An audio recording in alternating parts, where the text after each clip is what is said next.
Tiem, kam sirdī basketbols, zina, ka nav aiz kalniem 5. septembris, diena, kad Latvijā Rīgā sāksies basketbola kaislības Eirobasket 2015 ietvaros. Tieši šis notikums, ja neskaita jauno basketbola sezonas sākumu Latvijā, ir viens no galvenajiem, kādēļ basketbola kluba Ventspils karsējmeitenes nenogurušas visu vasaru ir aizvadījušas smagos treniņos. Atspērīgās, dejojošās, vienmēr smaidīgās un skaistās meitenes priecēs skatītājus spēļu starplaikos. Pagājis ir vasara, tuvojas atkal jaunā sezona. Kādi jaunumi ir no basketbola kluba Ventspils karsējmeitenēm? Mums šogad ir ļoti paveicies, jo sastāvs būtībā paliek tāds pats kā pagājušo gadu. Un pirmo reizi mums tā gadās, jo vienmēr vismaz 3-4 meitenes aiziet tālāk mācīties uz Rīgu un pamet mūsu komandu, bet šogad mēs esam pilnā sastāvā palikuši. Un visu vasaru mēs trenējamies, gatavojamies Eiropas čempionātam. Bet kā pa vasaru, taču cilvēki atpūšas, jums vispār atpūtas nebija? Mums bija atpūta 2 nedēļas. Pirmo reizi arī. Viss mums šogad notiek pirmo reizi, jo vienmēr mēs esam pieraduši visu vasaru strādāt, tad šoreiz bija 2 nedēļas pilnīgi atpūta. Nebija jau tā, kā nebija brīvais laiks. Treniņi mums bija pa vakariem, tāpēc pa dienu mēs varējām aiziet atpūsties, bet no vakaros mēs kārtīgi strādājām. Tā teikt, visas vasaras laikā izlasījām labākās dejas no mūsu repertuāra 5 gadu laikā, un šobrīd mēs viņus atjaunojam, pārtaisām, nedaudz piekoriģējam, atkārtojam, tīram, labojam, un Eirobasketā varēsiet redzēt mūsu labākos priekšnesumus. Mēs ļoti visas gaidām šo Eiropas čempionātu, mēs ļoti gatavojamies viņam. Mums treniņi ir katru dienu.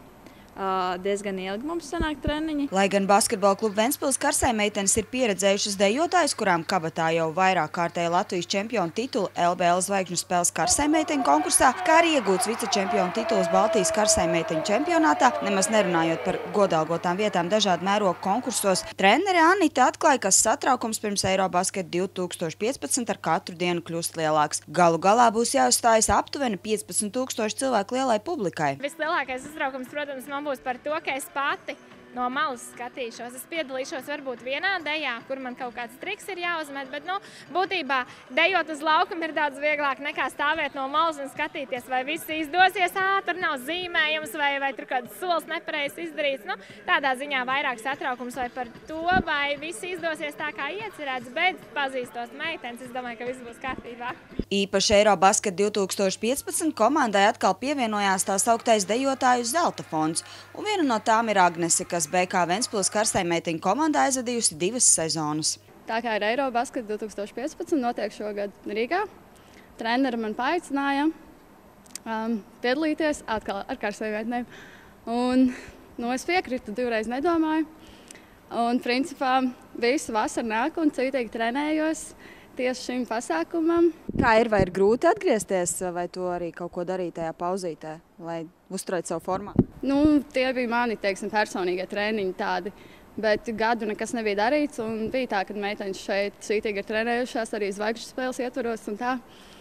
Un tad atnākot šeit bija jūtam tā slodzīte, bet tagad jau es esmu viņām tikus līdzi. Kā ir, vai ir uztraukums pirms Eirobasket, tomēr tik lielai publikai jāuzstājas? Protams, jā. Nevar salīdzināt ar Ventspils spēlēm. Arī basketbola kluba Ventspils fanus meitenes nav aizmirsušas. Jaunajai sezonai sagatavotas 2 jaunas dejas, arī vecās ir uzlabotas un atjaunotas. Arī sezonas laikā tiks strādāts pie jaunām dejām, un Ventspils basketbola līdzjutējiem būs iespēja starplaikos redzēt arī Eirobasket 2015 repertuāru. Ar trakiem trikiem, kā vienmēr?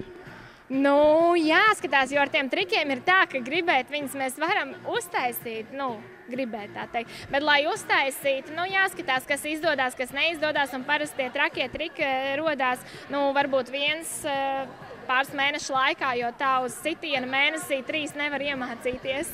Jūs esat čempionis, tātad jaunajā sezonā latiņa ir noturēt šo titulu.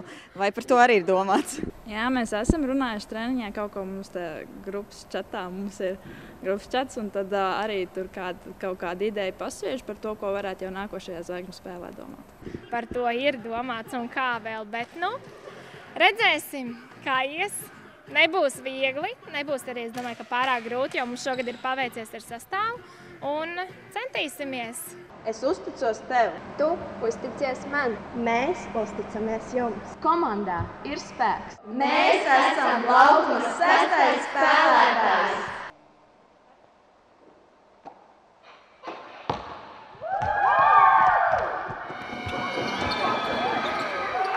Thank you.